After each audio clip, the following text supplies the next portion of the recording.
Today I got an amazing opportunity to try blacksmithing for the first time, and I am visiting a special smithy in the center of Slovenia, in the center of Ljubljana. Let's meet the blacksmith.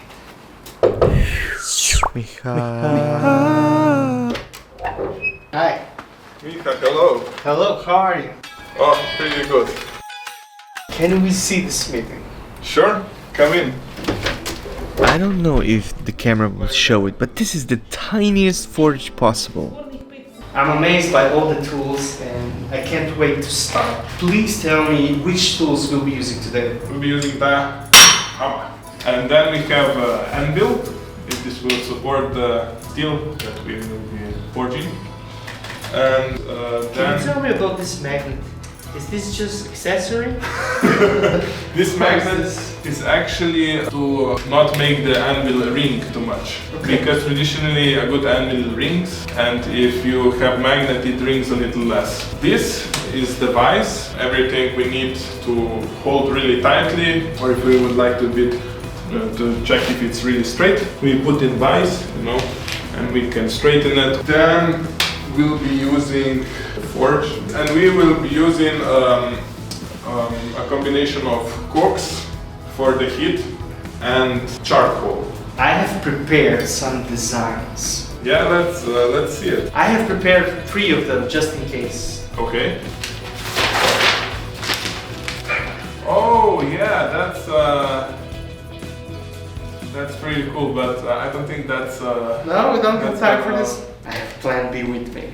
It's a lot shorter. Oh yeah, that's good. Maybe still a bit much,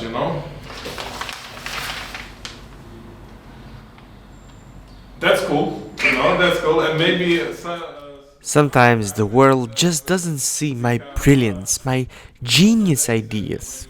I really knew we only had 1 hour, but I just wanted to try and see if we can make it happen.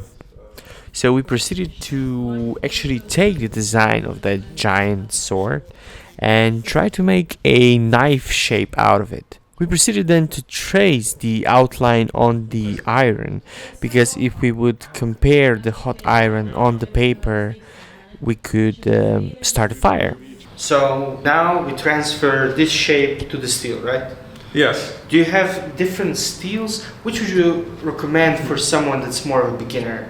So yeah, the best steel would be more higher carbon content steel, because it's harder and you can heat treat it to become even harder and more durable. Okay. It's finally happening. We can start a fire in the forge and then we can start heating up the metal. Okay, here, you will need this as my apprentice. Ooh. How do I look?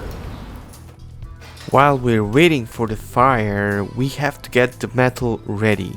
And that includes measuring and actually cutting it. This was scary, so I ran away.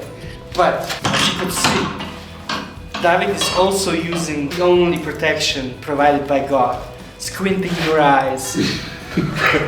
And now we're gonna. This is called spring steel, by the way. Spring steel. What? Springsteen? Spring steel.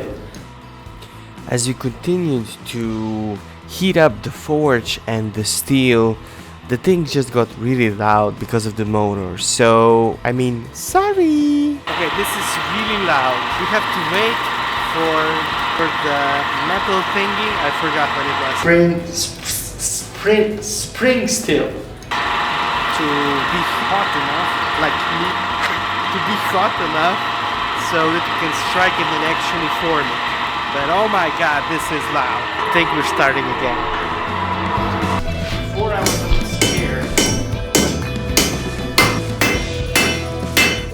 Okay, so what we will do now is we will make pointy. Pointy, okay. I like pointy things. David gives me really fine and precise instructions on how to hit it, but basically we rotate it and try to hit the same spot so we can extend it and make it pointy. Guys, I'm looking at this footage and I swear I have held a hammer before. I really don't know why I look so helpless with this hammer. Now we're basically heating it up, then hammering it into shape. And we just repeat this for a very long time. But if I'm being honest, this was one of the best parts. I mean, if you've ever wanted to try something fantasy-like, something... I can't explain it. That just felt so empowering. I told you we were getting there. Yeah, he also told me he will do it. But no, we did it together. Yeah, together. That's what I tell my kids. We did it together. I was really surprised how hard you have to hit it. The blade has started to take shape and we're finally getting the glimpse of the finished product. It's harder than it looks, even though I have the looks. You will see David constantly checking how straight the blade is. Getting the final thickness proved to be the biggest challenge. We were up against time because of the noise restrictions, but I won't go into details. To get a nice edge, we used the grinding tool. David also suggested to partially polish the blade so it gets that handmade feel. Yeah, so now we'll harden it in oil. So this oil will affect the hardness, yes. Right. So I only, at first I only dipped in the edge, so the edge will get hard, but the back part will still be a bit springy, you know. So it will support it, so it will be harder to break, you know. Now it should be, the edge should be a bit harder. You hear that? It will be my family's heirloom. If I ever finish it. Yes, yeah. I'm known not to finish projects, but no, I promise you I will finish it. No, it feels so good. We're finally finished. Thank you for watching. Thank you again for inviting me. It was a really amazing experience, even though I did basically nothing. It was really nice to experience this heavy hammer hitting this iron.